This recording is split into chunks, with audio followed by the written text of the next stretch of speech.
Olá pessoal, sejam bem-vindos de volta a mais um vídeo aqui no canal.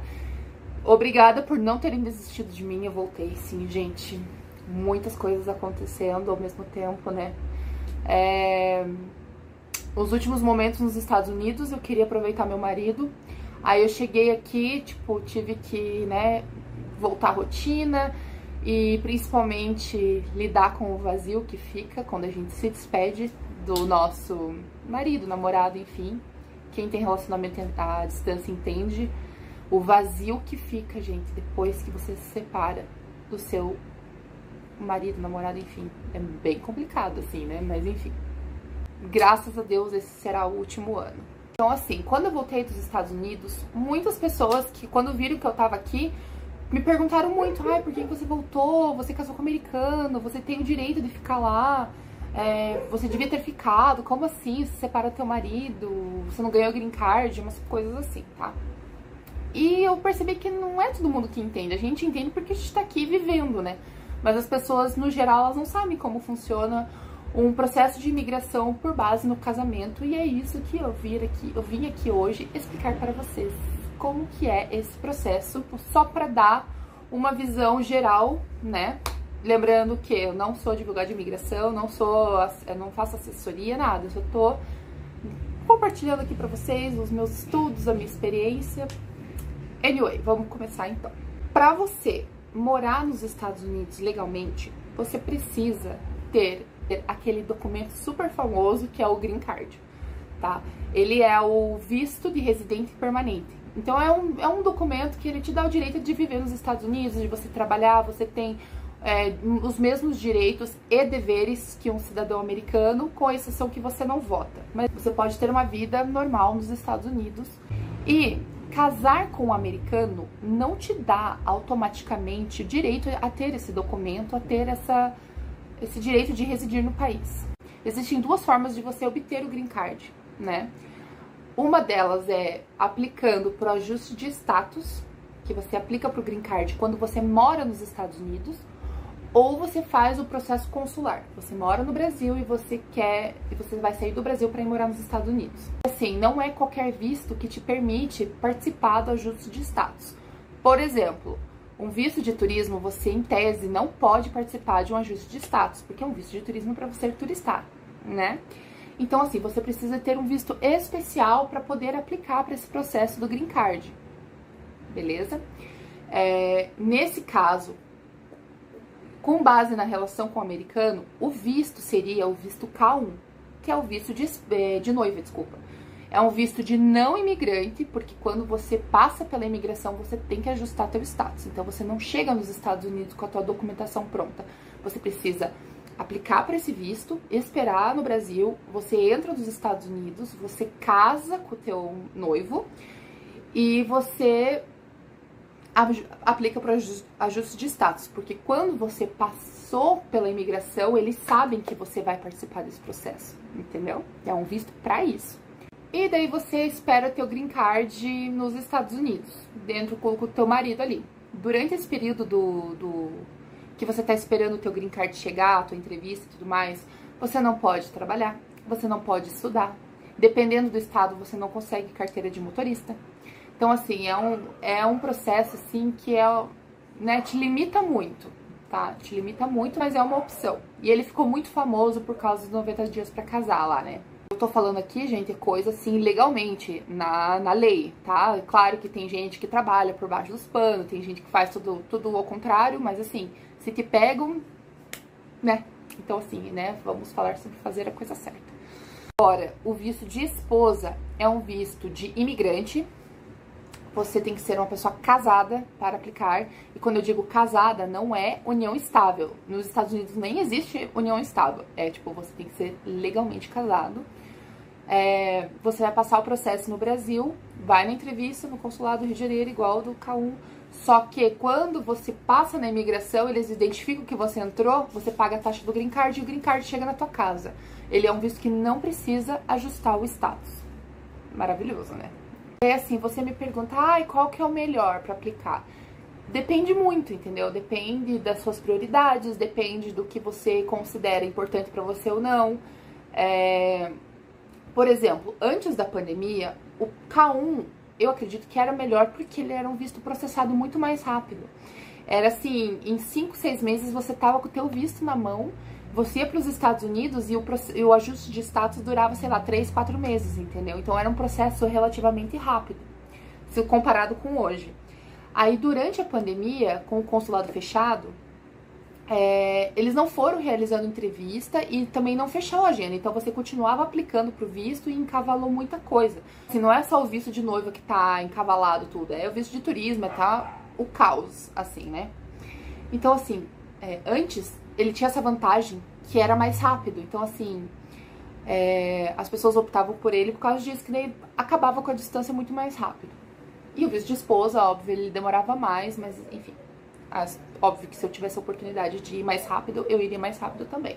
Agora, depois da pandemia, então, como eu falei, ficou muito mais demorado, né? E o visto, e não é só o processo do visto que tá demorado, é o processo do visto e o processo do ajuste de status. Então, assim, tem gente que tá 1 ano nos Estados Unidos e não tem green card, tipo, sabe? E isso, quando você tá lá, gente, isso empaca muito a tua vida. Você não tem o que fazer, sabe? Você não quer trabalhar por baixo dos panos para não prejudicar teu processo, mas aí você fica à toa em casa e dependendo num país diferente. É muito complicado mesmo. Então, assim, são 2 esperas muito longas. E com o visto de esposa, tem o contra de você ficar longe do seu marido, quando o seu marido não tem a oportunidade de ficar no Brasil com você. Então você tem esse ponto negativo de ser casado à distância, porém, é uma coisa que não te limita. Por exemplo, você pode estar aqui no Brasil, você pode estar resolvendo suas coisas, preparando tua vida para ir embora, você pode continuar trabalhando no seu emprego, sabe assim, vendo teus amigos e preparando a tua vida aqui para você ir embora. Porque quando você chegar lá, você vai chegar lá com tudo pronto. E principalmente, eu lembrei de um detalhe muito importante, principalmente você pode usar esse tempo para estudar inglês, porque, gente, pelo amor de Deus, estuda inglês, é extremamente importante.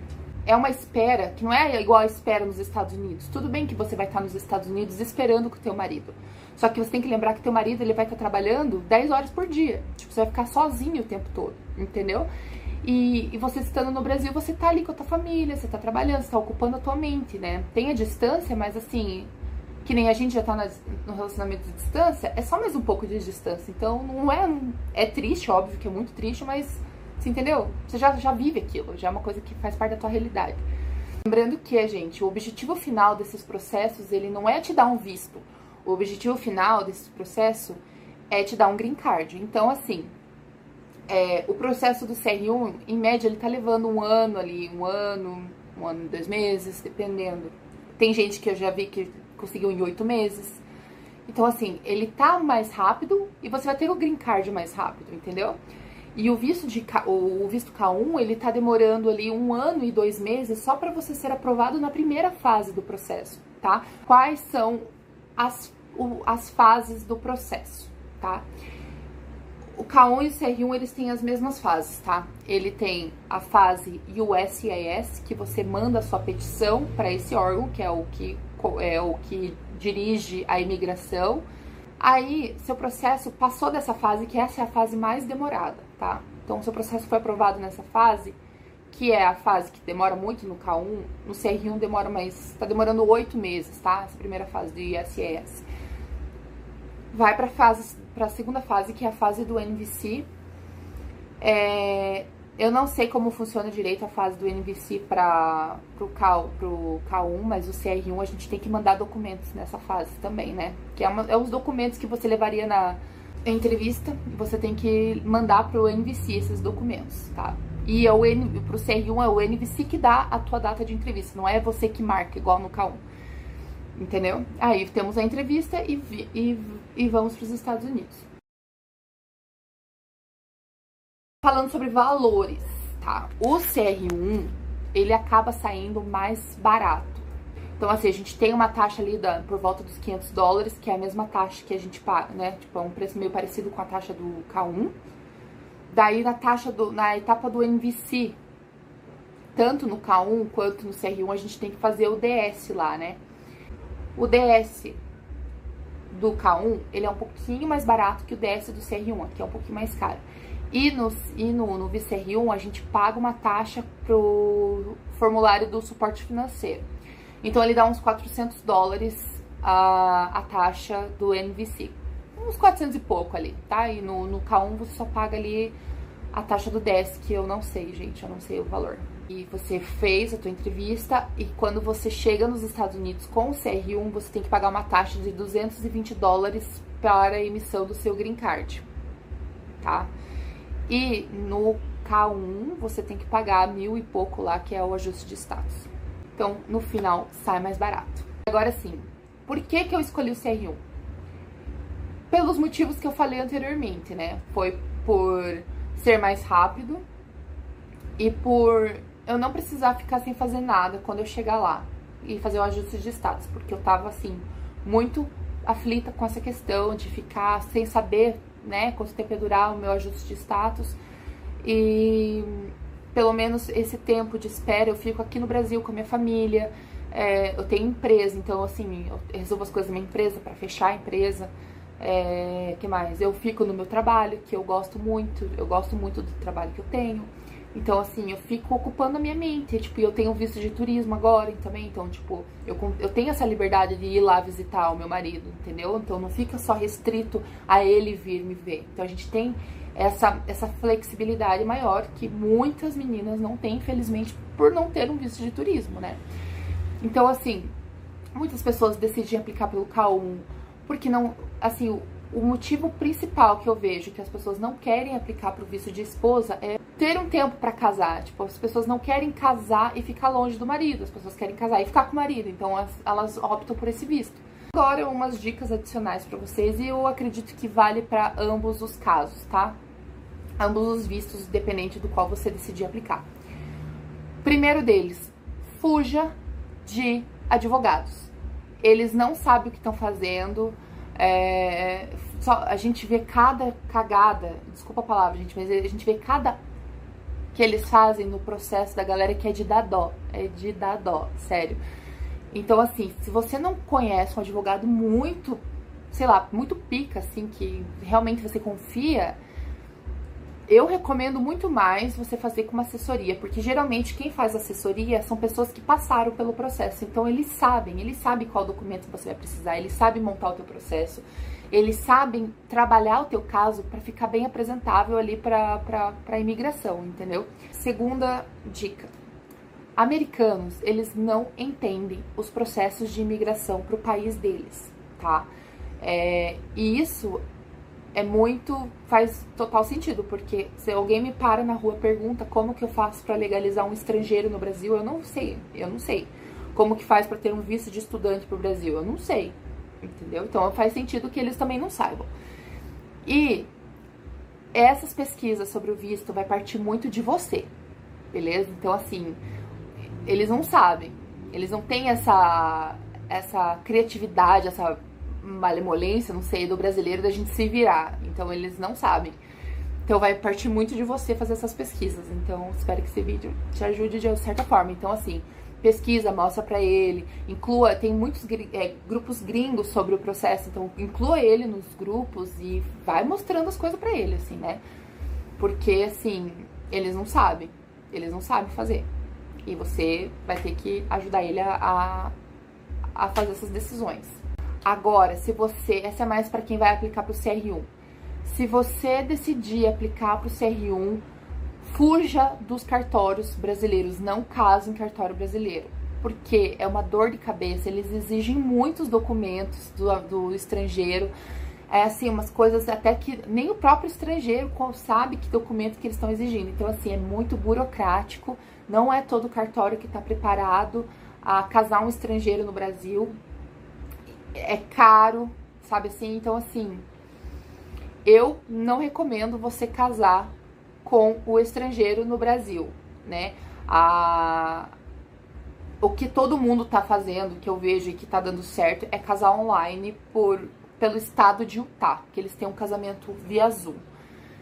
E tem umas regrinhas lá que, enfim, isso é um assunto para outro vídeo, porque vai ter uma série do CR1 aqui, mas assim, não case com o estrangeiro no Brasil. Óbvio, gente, assim, é uma dica que eu tô dando, você faz o que você quiser, se você acha que é a melhor opção pra você, faz isso, obviamente. Mas a dica que eu dou é não case em cartório brasileiro, beleza? E é isso, gente, espero que esse vídeo tenha, de certa forma, dado um norte pra vocês entenderem mais ou menos como funciona. É bem burocrático, tá? Eu ainda aprendo muito com o visto, eu não sei, que nem eu falei, eu não tenho conhecimento 100%, se vocês tiverem, inclusive, alguma coisa para acrescentar, deixa nos comentários, deixa a sua opinião, ou me corrija se às vezes eu falei alguma coisa que tá errado, mas assim, espero muito que tenha ajudado vocês. Foco, gente, foco. Se você chegou nessa etapa do relacionamento, de aplicar pro visto, assim, é um processo que desgasta, mas assim, é recompensador, porque é a última etapa pra você ficar junto com o seu amor, entendeu? Então assim, vamos criar uma corrente de positividade, vai dar tudo certo. E muito obrigada pelos novos inscritos no canal, sejam bem-vindos. Eu fico muito feliz que o canal tá crescendo, a gente tá com quase 400 inscritos, assim. Se você pensar bem, é um número pouco, mas pra mim é muito, gente. Assim, 400 pessoas que estão gostando do meu conteúdo, isso é muito gratificante. Eu sou muito grata a todos vocês. E é isso, gente. Que eu espero muito que eu possa ter ajudado vocês. Um grande beijo e até a próxima.